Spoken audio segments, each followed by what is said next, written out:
AEW's emergence was initially celebrated as a breath of fresh air in a wrestling landscape many believed had grown stale under WWE's monopolistic grip. But the very existence of AEW, born out of rebellion, independence, and a promise of pure pro wrestling, did not just challenge WWE, it exposed it. And over time, that exposure metastasized into something far worse. A mirror that showed WWE everything it was not, everything it failed to be, and everything it had become. With every AEW show that centered around wrestling quality, rather than brand synergy, WWE's priorities looked more hollow. As AEW leaned into the art of storytelling, long-term booking, and spotlighting underappreciated talent, WWE doubled down on corporatized entertainment, sacrificing authenticity for virality and optics. Even when AEW stumbled, its very flaws were a reflection of ambition. WWE's stagnation, by contrast, became indefensible. The ripple effects weren't immediate, but they were systemic. AEW's early success reignited passion in lapsed fans who had tuned out during WWE's years of creative indifference. These weren't just niche viewers. They were the heart of wrestling fandom, the people who'd once cheered during the Attitude Era or bled through the ruthless aggression days. Now they saw something real again, something that wasn't processed through a marketing department or test-screened for mass appeal. And that perception, no matter how flawed AEW could be in execution, did permanent damage to WWE's cultural capital. WWE began to look like a parody of itself in the presence of AEW's scrappy defiance. The chants in WWE arenas shifted. The CM Punk echoes weren't just about him anymore. They were about a longing for truth in an increasingly manufactured product. WWE couldn't silence those voices, because those voices had found a home elsewhere. The creative erosion wasn't just visible, it was contagious. In an effort to compete with AEW's more daring angles, WWE tried to pivot, but instead of committing to sincerity, they borrowed elements without understanding the core philosophy behind them. WWE brought back stables. They teased shoot-style promos. They blurred lines between reality and fiction. But everything felt like cosplay, not conviction. When AEW leaned into the chaos of real life, be it through backstage drama or unscripted moments, WWE responded with plastic versions of the same beats. Nothing hit. Everything was overproduced. And fans noticed. Worse yet, talent noticed. AEW's locker room wasn't always harmonious, but at least it was dangerous. Dangerous in the way wrestling used to be. WWE, on the other hand,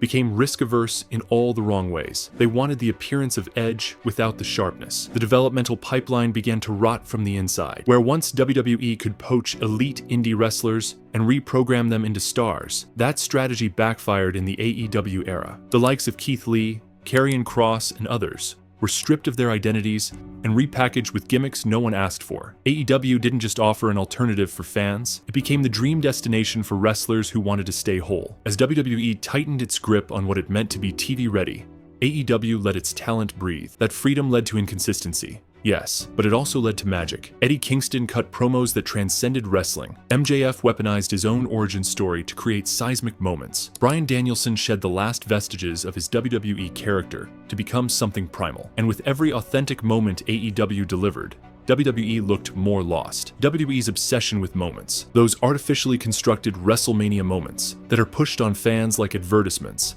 started to ring even more hollow. AEW didn't always hit, but when it did, it was because a moment had been earned, not built for a gif. That distinction became damning. When Cody Rhodes left AEW and returned to WWE, fans expected a seismic cultural victory for Vince's empire. But over time, the tension Cody brought, his indie ethos clashing with WWE's production line, only highlighted the disconnect. AEW had inadvertently redefined what a main event player looked and sounded like, and WWE couldn't keep up. Even Roman Reigns, entrenched in a dominant run, began to feel like a byproduct of timing rather than vision. The Bloodline saga dragged long past its expiration date. AEW had made the idea of dynamic, self-contained stories exciting again. WWE responded by stretching one narrative across 3 years, sucking the air out of everything around it. Even WWE's victories began to feel pyrrhic. Signing Jade Cargill, Brian Pillman Jr., and others was framed as AEW mismanaging talent, but the truth ran deeper. WWE didn't know what to do with them either. Jade became a brand experiment more than a wrestler. WWE's creative machine was so focused on optics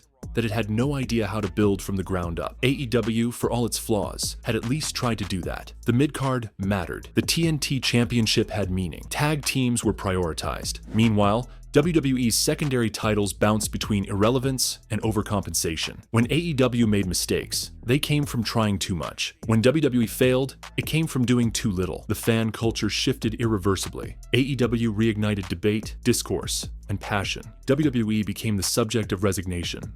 Even those who still watched did so out of habit, not love. The tribalism wasn't just toxic, it was revealing. People weren't defending WWE because it was good. They were defending it because they were afraid to believe in something better. AEW forced people to confront what they actually wanted from wrestling. And for WWE, that meant a slow erosion of soul. Even NXT, once a beacon of hope, became unrecognizable in the AEW era. The black and gold vision Triple H built was dismantled because it had started resembling AEW too closely. And when WWE rebooted it as NXT 2.0, it lost all identity. It was no longer a proving ground. It was a clown show, overlit, overacted, and painfully patronizing. The deeper damage wasn't creative, though. It was philosophical. AEW proved that you could make money without selling your soul. WWE's defenders pointed to quarterly earnings, record-setting gates, and peacock deals. But AEW's value wasn't in spreadsheets, it was in spirit. AEW reminded people that wrestling was supposed to be a rebellion, not a brand alignment. WWE could never escape the shadow of being a content factory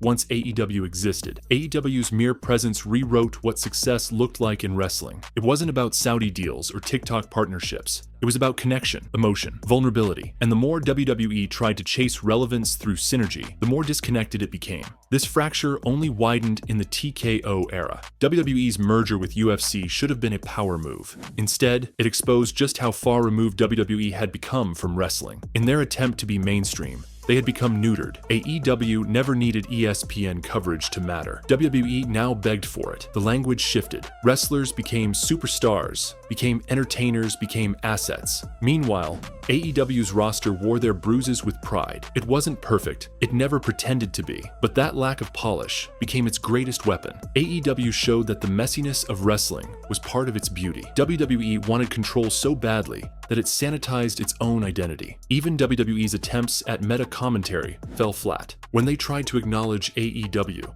they did so in vague jabs or winks that never landed because they couldn't say the name.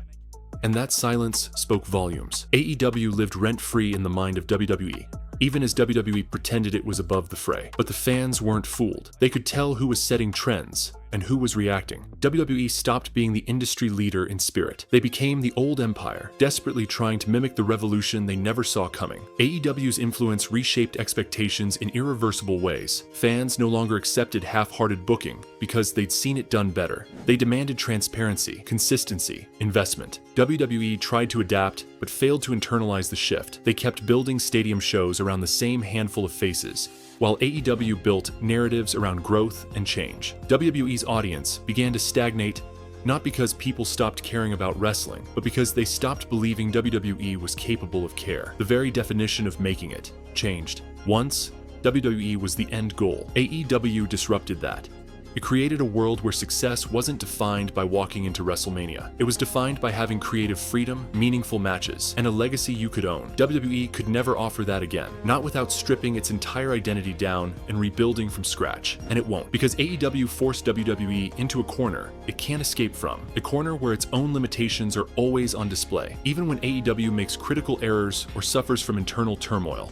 The perception remains that they're trying. WWE doesn't get that benefit of the doubt anymore. It burned too many bridges, insulted too many intelligences, and prioritized too many metrics over moments. AEW made wrestling feel alive again, and by doing so, it made WWE feel like a museum exhibit, technically impressive, historically significant, but spiritually vacant. The first step is to reclaim the independent wrestling pipeline, not by copying AEW's indie cred, but by making WWE the place where every indie star wants to end up again. WWE must reestablish itself as the place where talent goes, not to be repackaged, but refined. AEW's weakness is its bloated roster, a result of signing too many names too quickly, with no long-term creative direction for most of them. WWE can exploit that by scouting smarter and offering clearer creative paths. If they rebuild NXT as a serious, hybrid-style product that showcases strong style, lucha, and technical wrestling with cinematic polish, they don't just match AEW, they exceed it. Not by being AEW light, but by being a more efficient, powerful version of what AEW wishes it could become. Another vulnerability AEW has is its inconsistency in storytelling. WWE can destroy AEW by embracing the very thing fans once hated: long-form, structured narrative arcs that span across brands and time. WWE's advantage is in its sheer volume of content. If used correctly, Raw, SmackDown, NXT, and even international brands like NXT Europe or India can function as serialized chapters of a wrestling saga that AEW simply cannot replicate. AEW's two shows, Dynamite and Collision, often contradict each other or lack the connective tissue needed to sustain long-term fan investment. WWE, on the other hand, can turn its hours of weekly television into narrative dominance. This requires discipline, not spontaneity. AEW's downfall will be its addiction to impulse. WWE can destroy them by becoming ruthlessly focused. WWE must also intensify its international expansion, not with cheap tours or temporary partnerships, but with permanent, branded development territories. AEW remains heavily North American in structure and reach. If WWE accelerates localized content in places like Japan, Mexico, Germany, and the UK with real regional stars, they turn AEW into a regional promotion by comparison. The goal isn't just more content, it's global presence. AEW doesn't have the operational capability or financial muscle to plant flags globally with permanence. WWE can suffocate AEW by making sure that if you're a wrestling fan in Australia, Nigeria, or Canada, the first wrestling name you know isn't All Elite, it's WWE. Talent acquisition is another key battleground. WWE can destroy AEW by creating a feedback loop where every AEW breakout star eventually jumps ship. This doesn't require desperation or overpayment. It requires patience. AEW has too many mouths to feed and not enough screen time. WWE can monitor which AEW wrestlers feel creatively stalled and then offer them a stage they simply can't resist.